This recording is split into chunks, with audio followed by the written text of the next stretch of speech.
Julio Godoy era considerado el principal jefe del narcotráfico en Paraná desde mediados de la década del 90 y hasta su detención en 2001. Fue además uno de los autores materiales del feminicidio de la abogada Dalma Otero, allá por marzo de 1997, pero nunca fue acusado por el crimen.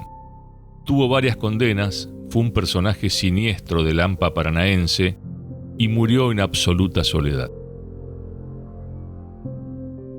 Julio Godoy aparece en escena en la ciudad de Paraná. Cuando digo en escena estoy hablando en su actividad delictiva y lo que yo personalmente lo fui conociendo fue a partir del terrible homicidio que trajo como víctima a Dalma Otero, quien tenía como rol ser secretaria de un juzgado laboral de la ciudad de Paraná, una funcionaria del Poder Judicial muy querida por todo el Poder Judicial, y a partir del homicidio, de ese terrible homicidio, yo empiezo a conocerlo a Julio Godoy. Por supuesto que la actividad investigativa de la muerte de Dalma Otero no se circunscribió en la persona de Julio Godoy ni en la persona de Gabriel Massat, que a lo largo de los años nos fuimos dando cuenta que fueron los autores materiales de este terrible homicidio que le estoy comentando. Julio Godoy en ese momento del homicidio era, yo calculo, uno de los principales vendedores de estupefacientes de la ciudad de Paraná, junto a Cuqui Velázquez, junto a Mancuello, todos fallecidos por diferentes circunstancias. Sí, cuando yo tenía entre 9, 8, 9 y 10 años, él primero me enseñó a lo que es tomar lo que es la bebida alcohólica. Será por eso que hoy no tomo, pero él me enseñó a tomar para que yo me den todo lo que quiera tomar y no me pueda emborrachar. Y bueno, otra cosa que él me entrenaba, algo que mi mamá se va a estar enterando y se va a enojar mucho, es que me hacía poner las manos en el fuego y no me quemo. De hecho lo pruebo y no me quemo, porque él decía, en caso de que alguna vez a mí me llegaran a secuestrar o algo, y me llegaran a torturar o algo, yo tenga todas las herramientas, o dónde pegar también, o cómo actuar en caso de que a mí. Porque yo sé que él sabía que eso, yo era muy chica, pero yo ya presentía, digamos, que mi papá no estaba actuando una vida lícita, digamos. Entonces él me estaba como entrenando, digamos, para esas situaciones. Tal vez él pretendía que más adelante yo siguiera, digamos, en lo que él estaba haciendo. O tal vez siempre me vincularon mucho con él. Siempre pensaban que yo estaba vinculada. Siempre me investigaron a mí, por ejemplo. Yo no tenía nada que ver, sino que tal vez yo lo cuidaba a él y pensaban que yo estaba con él. Lo que puedo contarles es que mi papá fue montonero, ponía bombas con una persona, con una mujer, y bueno, se salvó por una persona X, digamos, pero si no hoy estaría muerto, digamos. Él fue montonero, digamos.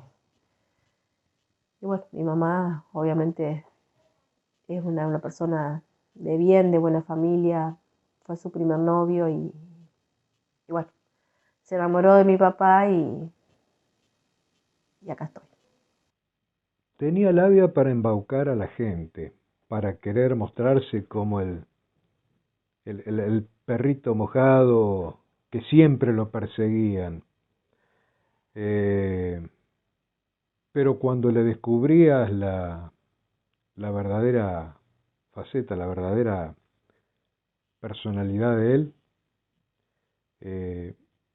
creo que terminaba aceptando.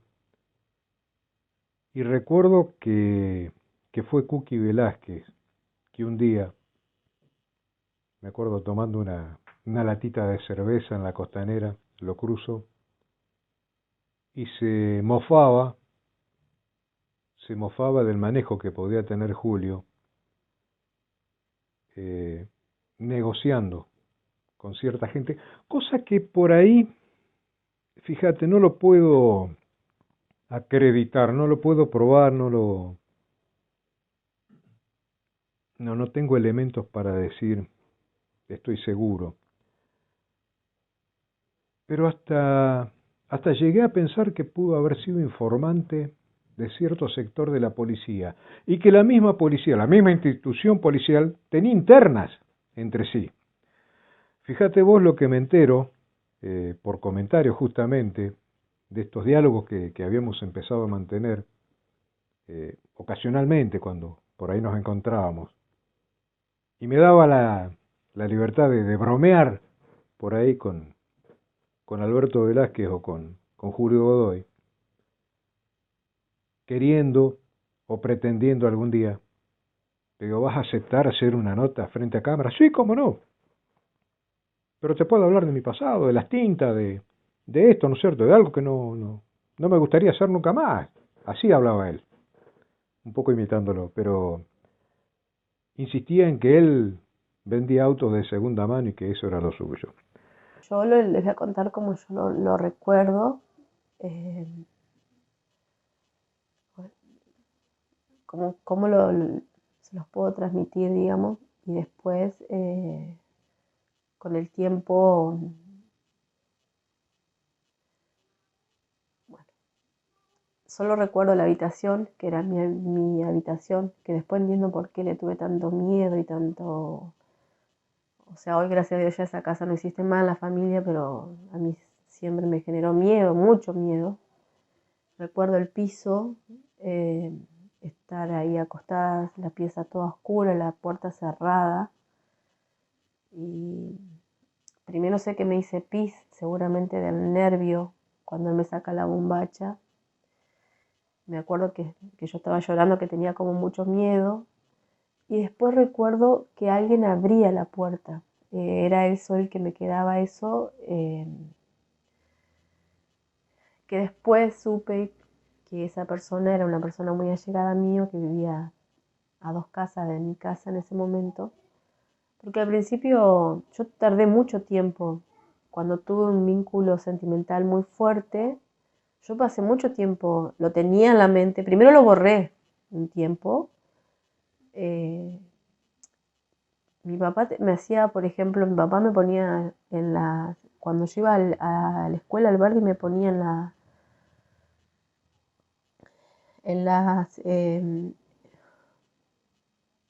me- en la cartuchera me ponía zanahorias. Y si no, en la bombacha me pegaba mocos. Eso cuando yo era chica. O sea que se ve que dormida él me pegaba mocos. Eso hacía él. Sino cuando yo tomaba el colectivo de la Costera Criolla que me llevaba al Verdi y él me acompañaba a tomar el colectivo. Y él iba con esos pijamas que son como pantalones y cuando venía el colectivo se lo subía como para que se le marque su miembro. Yo sentía vergüenza, pero no entendía la vergüenza que subía. En todo ese tiempo que él fue el tiempo que pasó todo eso. Yo ese capaz que era el miedo que él me hacía eso para que yo no hablara de ese momento. Y yo como que o sea, como que lo tenía así como, perdón, como que lo tenía como bloqueado. Y después, bueno, igual mi casa era un infierno.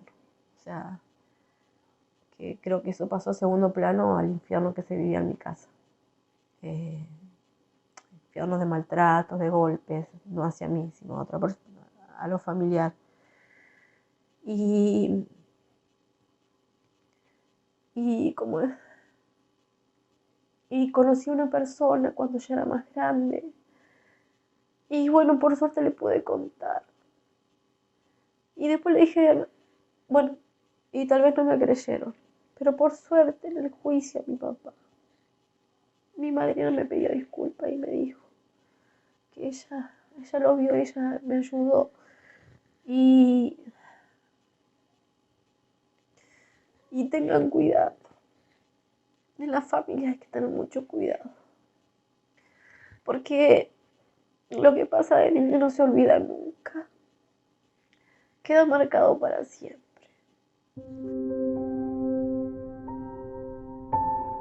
Hombre de bajo perfil, Godoy exhibía fuertes vinculaciones con algunos funcionarios de la gestión de Mario Moyne, como así también de Jorge Busti, y tenía amigos en la conducción del Partido Justicialista. Además de la venta de estupefacientes, también se había dedicado a los negocios con billetes falsos, tanto en Paraná como en Santa Fe. Él mismo aceptaba que había sido parte de algo que ya no volvía a tomar como medio de vida, pero que se jactaba también como ser uno de los mejores, que fue lo que dijo en el juicio cuando quiso negar que hubiera ido a Paraguay, a la frontera, a buscar 30 kilos de marihuana, cuando lo encontraron en el Renault Clio regresando por ruta 18. No llevaba él droga, venía con otra persona de apellido Aguilera. Lo que no sabía es que le habían montado una vigilancia muy puntillosa, muy trabajada. Incluso pensó que iba a zafar porque él había tomado distancia del auto que traía la carga. A comparación de lo que se ha visto en otras partes, 30 kilos de marihuana era solamente un viajecito de fin de semana. Porque seguramente quería que yo siguiera lo que él hacía, porque él consideraba que yo era una persona muy inteligente y que era muy capaz de seguir lo que él hacía. De hecho, cuando él lo llevaron preso a Buenos Aires, a mí me buscaron un montón de personas feas y me presionaron un montón.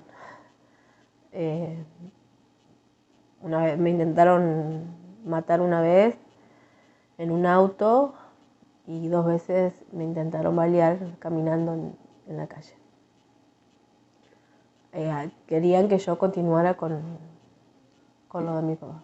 A mi papá nunca le tuve, sí le tenía miedo.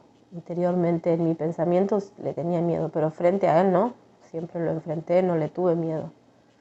El último tiempo le tuve mucho miedo. Tal vez ya me hice grande y cuando fui mamá le tuve tal vez un poco, tal vez cambió mi vida un poco y ya no quería saber más nada. Ya me había cansado de luchar un montón.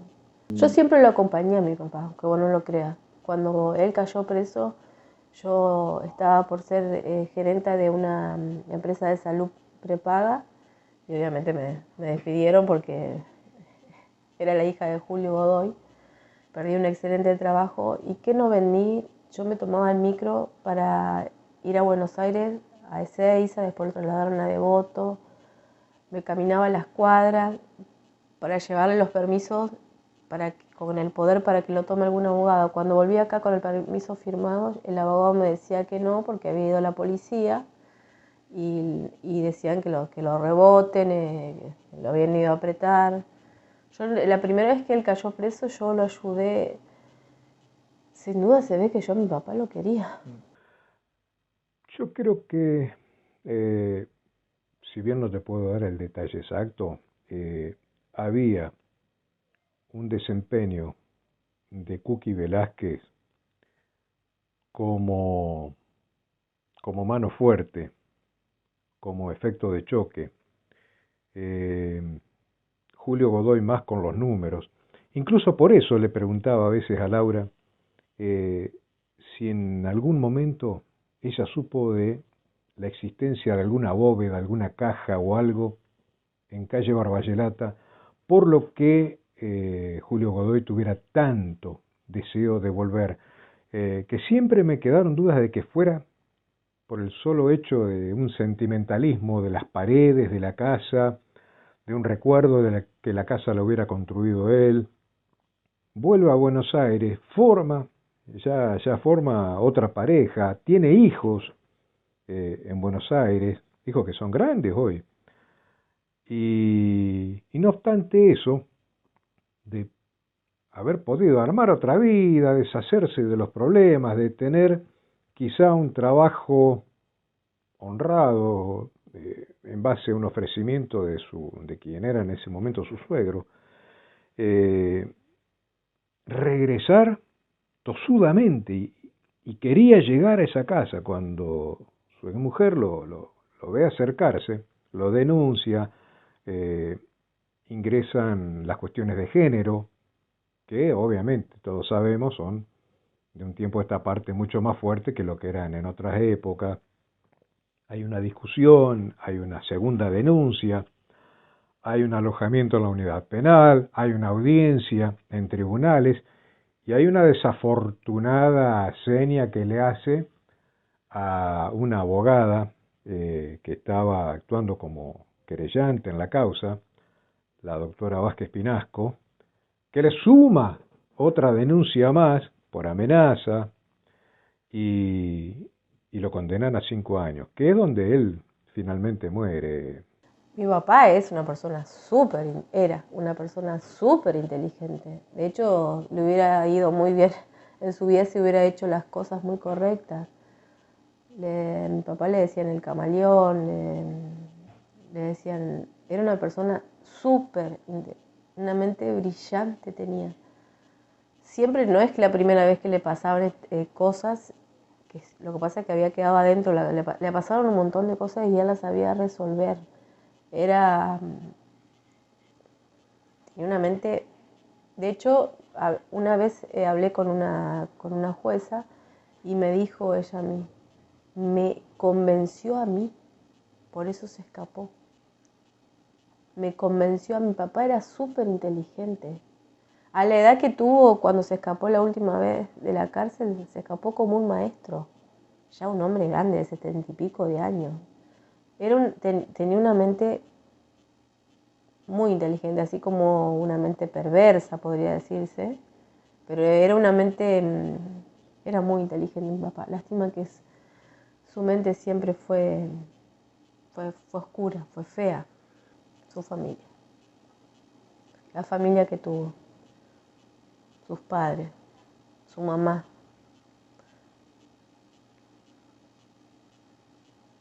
No hubiera sido así, mi papá, si lo hubieran ayudado. No quiero hablar más porque están los hermanos que están vivos y seguramente podrían.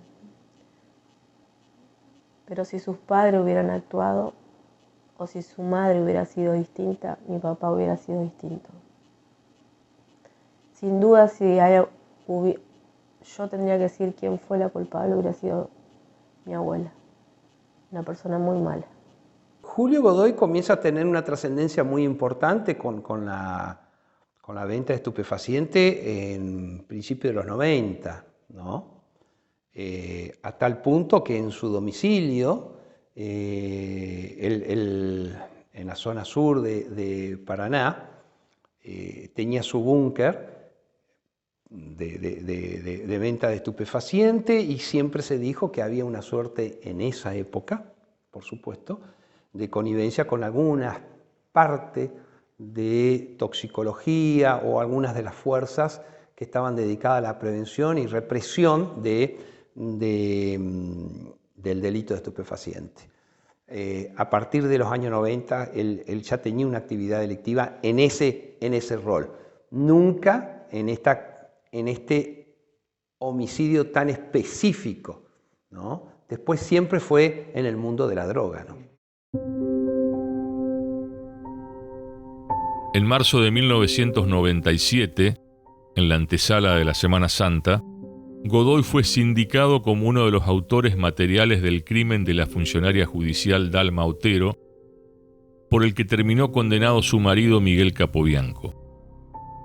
El esposo de la entonces secretaria fue a prisión por haber organizado el sangriento feminicidio de su mujer y madre de sus 2 hijos en su departamento de calle Santa Fe, pero los ejecutores nunca fueron alcanzados por la justicia. Numerosas pruebas señalaban a Godoy como uno de los autores materiales junto con su ladero Gabriel Massat. Había registros telefónicos, testimonios y hasta una rueda de reconocimiento. También quedó constatada su vinculación con Capobianco. No obstante, el juez de la causa, Raúl Ersovich, ya fallecido, no profundizó esa línea investigativa. Era una persona impulsiva, era una persona que cometía el delito en el momento, era una persona consumidora, una persona problemática, Gabriel Massat. La personalidad de Julio Godoy era totalmente distinta, era un planificador, era un estratega, era una persona también claramente siniestra, definida por quienes lo conocieron como diabólica, porque era una persona que bien digo, planificaba. En este caso la muerte de Dalma Otero fue planificada no por Gabriel Massat, sino por Julio Godoy, y quien resultó ser el autor material, el autor intelectual, ¿no? Julio Godoy lo planificó a esto, planificó la hora, planificó el lugar, pero no solo esto, organizó algo que después con el tiempo, lamentablemente, hoy ya impune esto, ¿no? Porque la muerte de Dalma Otero tiene a los 2 autores materiales fallecidos. Pero, ¿qué hizo Julio Godoy? No solo fue el que ingresó a calle Santa Fe junto a Gabriel Massat, pero quien provoca las puñaladas mortales fue Gabriel Massat, contada por Julio Godoy. Lo que hace Julio Godoy posteriormente es desviar la investigación. Es poner en el escenario de los acontecimientos a una suerte de testigo de cargo, en ese momento, llamada Dalma Ángela González. Ángela González, una persona ligada a Julio Godoy, vinculada a Julio Godoy, que también tenía problemas de consumo de estupefacientes, estaba dedicada a la prostitución. Y Julio Godoy la prepara a Ángela González para que se presente ante las autoridades policiales y haga un relato, una novela de quiénes fueron los autores materiales. Y es Ángela González, planificada junto con Julio Godoy, incorporar en la escena de los acontecimientos a distintas personas que no tenían nada que ver con la muerte de Dalma Otero. Pero lamentablemente ese absurdo de Ángela González provocó que estuvieran personas inocentes detenidas, más de un año y medio, presas, varias personas injustamente detenidas, eso por un lado. Y lo otro, lo más grave aún, que había 2 personas responsables como Julio Godoy y Gabriel Massat, que estaban en libertad y seguían provocando y cometiendo distintos delitos. Yo siempre intuí, digamos, y son personas que hicieron. Gabriel Massat era una persona que ya sabíamos que era capaz de todo por sus adicciones, digamos. Y yo ya lo conté en otro momento que yo presencié, digamos, en la facultad yo con mi papá siempre tuve mucha conexión y estaba en la facultad y el corazón me empezó tuk, y me salí corriendo y me tuve que ir a mi casa, a la casa de mi papá, porque necesitaba ir ahí, no estaba, y él siempre estaba al mediodía. Y cuando él llegó yo cerré los ojos, atiné a cerrar los ojos y eso me salvó la vida, porque si no lo hubiera visto a Gabriel con las manos llenas de sangre. Que fue y esto yo se lo conté a una jueza, conté esto. Obviamente hoy ya me lo confirmó un periodista que había sido Gabriel el que había matado, que había subido junto con papá y Gabriel a matarla a esa señora, a Dalma Otero. Sí. Siempre lo conté, yo lo dije, lo supe, no lo vi, pero lo escuché, o sea, no escuché la palabra, pero supe, anda, lávate las manos al baño, anda al fondo y quema el maletín. O sea, había muchos indicios, digamos, pero estaba despierta. Siempre fue muy intuitiva y se lo dije una vez. Después se lo dije a mi papá, que yo estaba despierta y que lo había escuchado. Él supo que yo sabía y no contestó nada. Nadie de la justicia quiso investigar el rol clave de Julio Godoy y Gabriel Massat en el crimen de Dalma Otero. Solamente Capobianco terminó condenado a reclusión perpetua. A la justicia le alcanzó con esa persona y nada más importó, pese a que la asesinada era alguien del Poder Judicial. No me cabe ninguna duda hoy que Julio Godoy fue la persona que secundó a Gabriel Massat en el homicidio de Dalma Otero. Lo sabía por algunos comentarios, pero bueno, no podía romper el secreto en ese momento porque la persona que tenía esa verdad había representado a una de estas partes como su representante legal. Esa persona confesó, no ante un juez, no públicamente, pero sí ante su defensor, pero ya relevado por el fallecimiento de la persona que hizo esta confesión, termina admitiendo Gabriel Massat que fue él junto a Julio Godoy quienes ingresaron al departamento de calle Santa Fe, que Julio Godoy llevaba el cuchillo, que cuando, poniendo la excusa de sacar la ropa de Miguel Capobianco, ropa que había juntado Dalma Otero y que la tenía en una habitación, y le dijo, pasen, llévesela. Aprovecharon, la recostaron contra un pasillo y la redujeron, y Julio Godoy empezó a temblar con el cuchillo en la mano.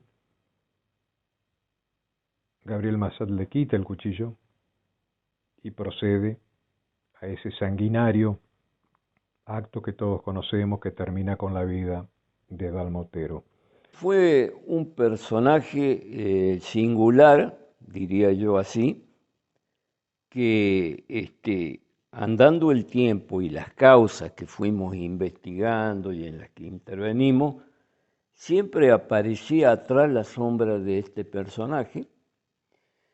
Y bueno, atando cabos y la información que fuimos teniendo, llegamos a la plena seguridad de que era un protegido. Él andaba en el mercado de la droga en ese tiempo y tenía la protección de un sector de la policía muy importante.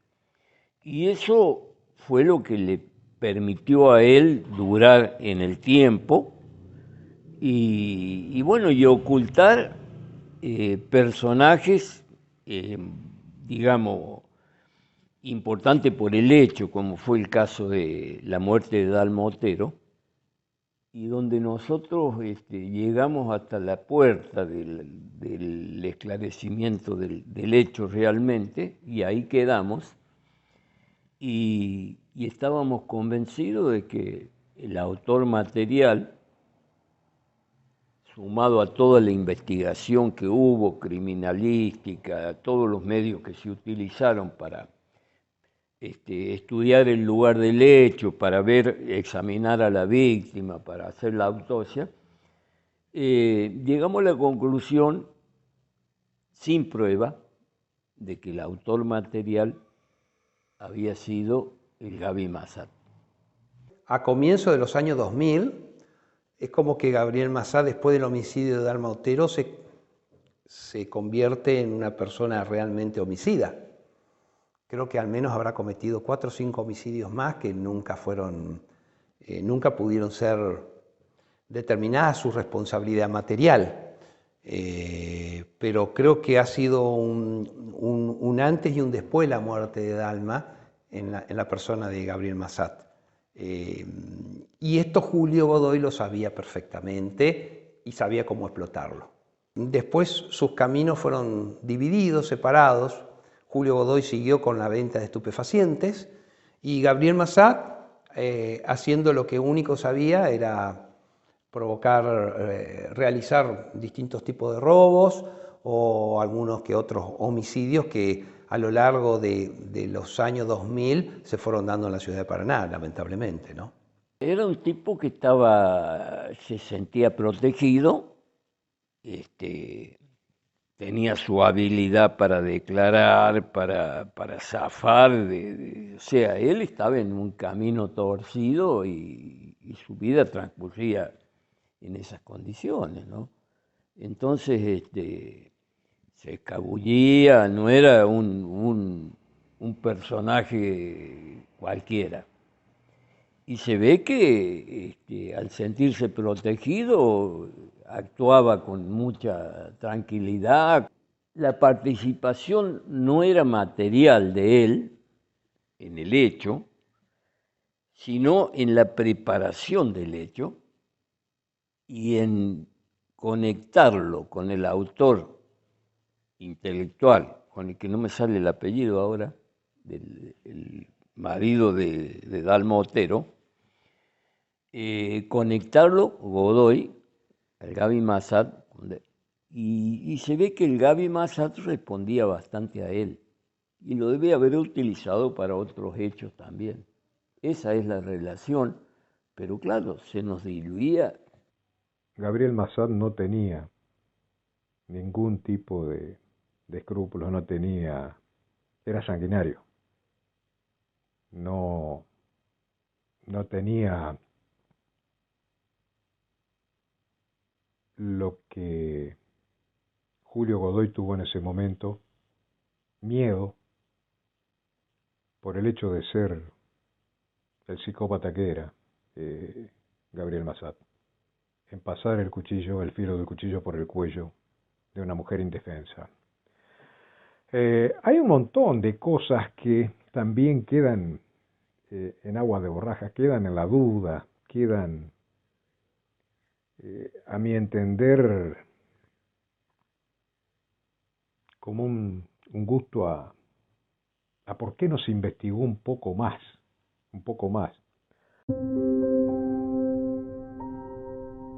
Luego de la exposición pública derivada de su vinculación al asesinato de Dalma Otero, Julio Godoy comenzó a perder poder en el negocio narco y se vio afectada la cadena comercial que regenteaba desde su domicilio, donde a veces había colas de automóviles.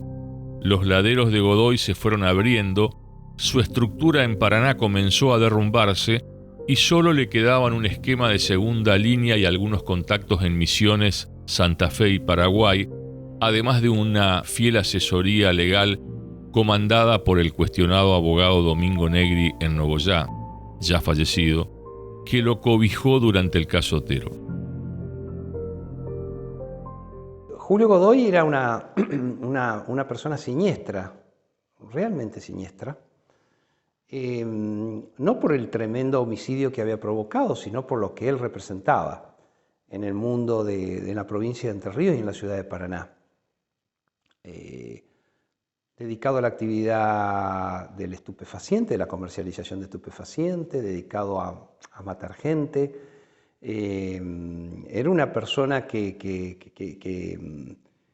recuerdo que anteriormente él trabajaba de mozo en lo que era el mayorazgo. Esto lo recuerdo que fue, creo que antes de los años 90. Y después se dedica a vender droga y provoca esta muerte de Dalma Otero. Recuerdo también que Julio Godoy fue interceptado por funcionarios policiales que eran seguidos lo venían siguiendo de Misiones con un cargamento de marihuana, que fue la primera condena importante que tuvo por parte del Tribunal Oral de la ciudad de Paraná. No recuerdo bien, pero la pena de 8 años de prisión, que era una pena realmente alta, Primero porque estábamos hablando de transporte estupefaciente y segundo, para la época ese tipo de condenas no eran vistos, ¿no? Una persona que en los últimos días de su vida empezó a mostrar su verdadera psicopatía. Una persona que intentaba mostrarse como amable, como confiable, tratando de convencer ingenuamente a todo el mundo que él tenía que ser visto únicamente como un simple vendedor de autos usados, por allá por la década del 90. Y cuando algunos ingresábamos un poco más en lo que había sido su vida, en lo que habían sido sus contactos, nos llegó a aceptar, al menos a mí personalmente. Me dijo algo que repetiría después, unos 6, 7 años después, en un juicio. A mí dame algunos lápices de colores y yo te dibujo lo que sea. En relación a que él llegó a especializarse en la falsificación de documentos, en la falsificación de firmas, en lo que era. Y un día se sentó, cuando te digo se sentó a explicarme, porque me comprometí a hablar con él un día en la calle y estaba con Cookie Velázquez justamente, con lo que él consideraba su hermano de vida, para el oficio su lugarteniente, y me senté a hablar con él un día en su casa, en la que él hasta el último día de su vida peleó incluso frente a un juez que lo quería detener por desacato, interrumpiéndolo y diciendo: es mi casa, es mi casa, es mi casa. Por eso se escapó de la cárcel y volvía a esa casa. Y en esa casa de calle Barballelata,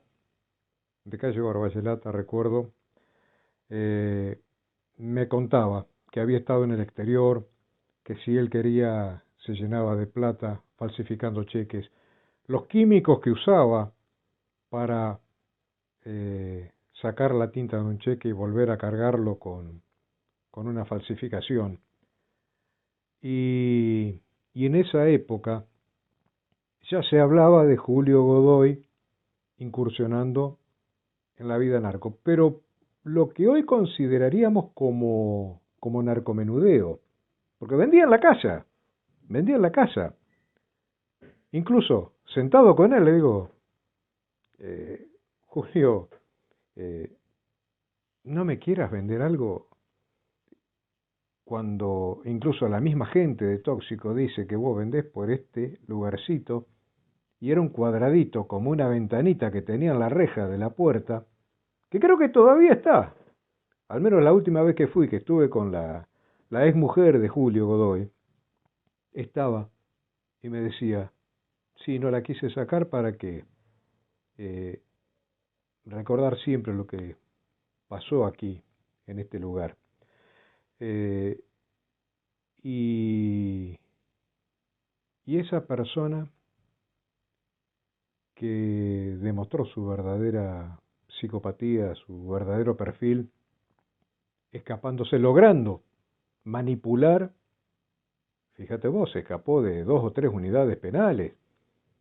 A lo último, ya cuando se lo consideraba un viejo en la jerga de la delincuencia, logró tener un ardid para escaparse, y lo encontraron caminando justamente obsesionado por esa casa de calle Barballelata, que un día, hablando con su hija, con Laura, nos preguntábamos: ¿habrá algo escondido en esa casa que tenía tanta necesidad de volver a entrar? Cuando Godoy cayó preso en los primeros días de 2001, lo venían siguiendo desde hacía más de 3 meses, no solo toxicología de la policía de Entre Ríos, sino también gente de Prefectura Naval. Godoy entendió que lo entregaron desde el ámbito del negocio del narcotráfico. Ya no les servía como antes, pese a que era un operador que movía casi 4 kilos de droga por semana en Paraná. venía de Misiones secundando a un remis de dicha provincia que al ser requisado tenía 36 kilos de marihuana. Tiempo después fue trasladado de la Unidad Penal número 1 de Paraná a la cárcel de Devoto y en 2003 regresó a la capital entrerriana previo al juicio oral en su contra. Por problemas de salud logró empezar a concurrir al Hospital San Martín con cierta continuidad y en uno de esos traslados consiguió fugarse en un operativo con claras irregularidades. Cuando fue recapturado cumplió condena en Ezeiza y en Devoto. Previamente pasó por la Unidad Penal de Resistencia en Chaco, de donde también se fugó y fue apresado otra vez. La Cámara de Casación Penal le redujo la pena a 8 años tras un planteo de sus abogados y en 2006 consiguió salidas sociolaborales. Fue a mediados de 2007 que comenzó con un régimen de libertad condicional y se radicó en la localidad de Benavides, en la provincia de Buenos Aires. En esa oportunidad recuerdo que intervine como juez, como vocal del Tribunal de Juicio, y él vino acusado por 4 hechos, 3 desobediencias judiciales y una amenaza. La amenaza era ante una abogada que casualmente defendía los intereses de la exmujer y de las hijas. Y las desobediencias judiciales eran por haber violado medidas dispuestas en contra justamente de la exmujer y la hija. Fue un debate que llevó 4 días, si mal no recuerdo, en donde la verdad uno que estuvo ahí, como los que estuvimos, pudimos apreciar, digamos, el grado de connotación que tenían, sobre todo los familiares, las víctimas. La exmujer, un testimonio muy angustiante, la verdad, el de una de las hijas muy desgarrador, en la cual obviamente hacían referencia a todos los hostigamientos que habían sufrido durante 20 años aproximadamente. Y bueno, y él ahí firme como siempre, con su mirada amenazante, intimidante. De hecho recuerdo que tuve que llamarle la atención un par de veces, y luego de producirse toda la prueba, yo resolví condenarlo a la pena de 5 años de prisión de cumplimiento efectivo. Durante el proceso, en primer lugar, durante el debate, bueno aclararlo, tanto la exmujer como las hijas pidieron declarar sin la presencia de él. Tal es así que, aún declarando sin la presencia de él, hubo que hacer un cuarto intermedio en un momento dado que una de sus hijas entró en pánico, porque como dije anteriormente fue un testimonio muy desgarrador que ventilaba otras cuestiones que no eran objeto del debate, y tuvimos que, yo dispuse un cuarto intermedio, incluso convoqué al médico del departamento médico forense para que la atendieran a la hija, y después pudimos proseguir con el juicio. Y hay algo que me ha quedado marcado como frases así. Por ejemplo, la exmujer decía que ella lo único que quería era vivir en paz, y sobre todo una de las hijas, recuerdo que manifestó: yo voy a estar tranquila el día que él se muera. Es más, otro episodio que fue también que nos impresionó a todos, fue que cuando termina de declarar esta hija y se retira de la audiencia, justo lo ve, porque él estaba separado y estaba en otro lugar, pero lo alcanza a ver, y realmente entró en pánico, terror le causó, que tuvimos que nuevamente tratar de contenerla y arbitrar los medios necesarios para que ella pudiera retirarse con tranquilidad. Fue la única condena que tuvo en la justicia provincial. No quiero errar, pero yo creo que Julio Godoy en ese momento habrá tenido alrededor de 65 años aproximadamente, y fue la única condena que tuvo por estos 4 hechos a los cuales hice referencia, sin perjuicio que ya en 3 ocasiones había sido condenado, pero por la justicia federal. Sí quedó expuesto, y así quienes actuaron en representación de la Fiscalía lo manifestaron, que había otros legajos en trámites, pero eso obviamente tenía que continuar con el proceso, ¿no es cierto? En 2021, Godoy volvió a los tribunales de Paraná para enfrentar un juicio por violencia de género, desobediencia judicial y amenazas por denuncias de su hija y su expareja realizadas en 2019. Ya estaba con prisión preventiva porque había violado la detención domiciliaria. Su salud desmejoró y tuvo que ser internado en el Hospital San Martín y en el Hospital de la Baxada. No nos hablamos. No nos hablábamos porque él pedía hablar conmigo cuando llamaba, se comunicaba por ahí con algún familiar mío. Yo había pedido porque me hacía mucho daño psicológico, yo decía que no. Y aparte, después de un tiempo, él volvió acá a Paraná después de mucho tiempo. Y bueno, se metió en la casa de mi mamá y obviamente mi mamá hizo una videollamada, se metió, se tiró a la casa de mi mamá, trepó y bueno, cuando mi mamá me llamó estaba muy asustada. Me lo traje a esta casa y le pregunté qué quería y me dijo que quería pasar su último tiempo con su familia, que estaba muy enfermo.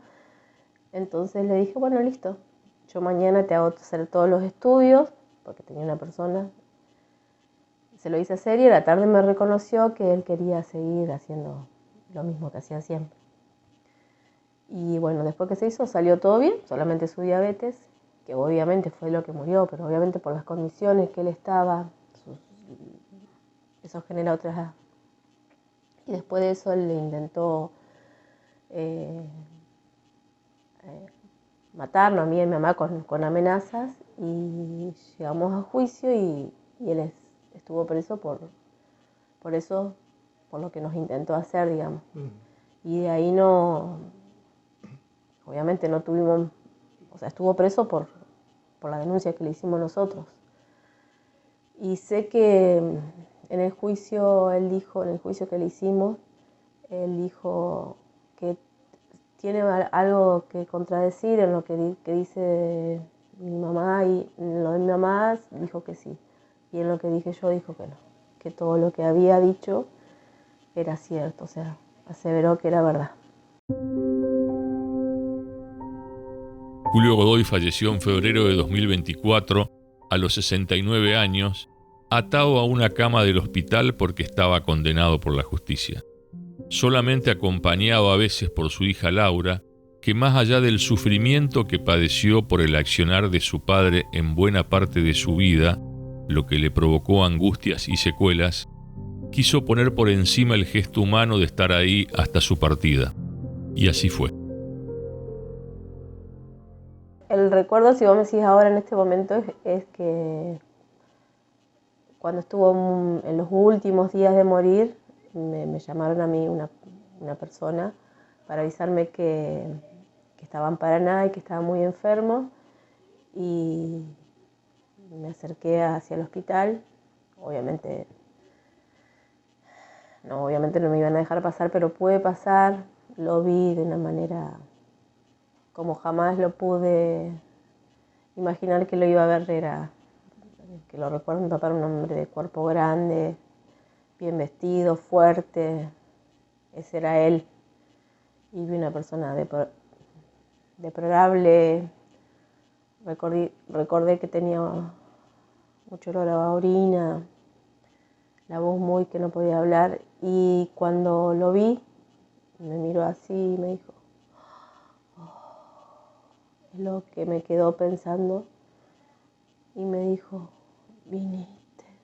Tenía la voz muy baja y le dije que lo perdonaba.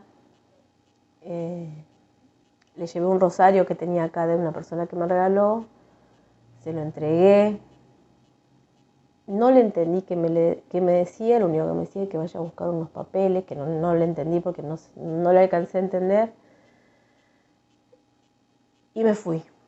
Y después me dijeron, la persona que lo estaba custodiando, que él dijo que por el rosario, que después lo pedí, parece que él no estaba, que le dijo que era el día más importante y que eso que él tenía era muy valioso. Entendí o sea, que todo el daño que él había hecho en mi persona, desde aquella violación, desde haberme mostrado todo lo que él hacía con los estupefacientes, de hacerme visible, eso, digamos, hasta mostrarme, hasta haberme hecho perder todos los trabajos, hasta no haberme recibido yo por todo lo que pasó, de haberme hecho saber que él era partícipe de ese crimen que pasó. Ese día, digamos, como que sentí pedirle que él sepa que yo lo perdonaba. Y bueno, después también, cuando falleció, sentí ir a verlo donde no fue nadie. No fue nadie. La única persona que lo fue a despedir, porque lo sentí ir a despedirlo. Si hoy vos me preguntás, y bueno, y sí, lo quise mucho mi papá, lo sueño mucho mi papá, aparece mucho mi papá, pero le hizo mucho daño a mi familia y a mí me destruyó como persona adulta, porque hizo mucho daño.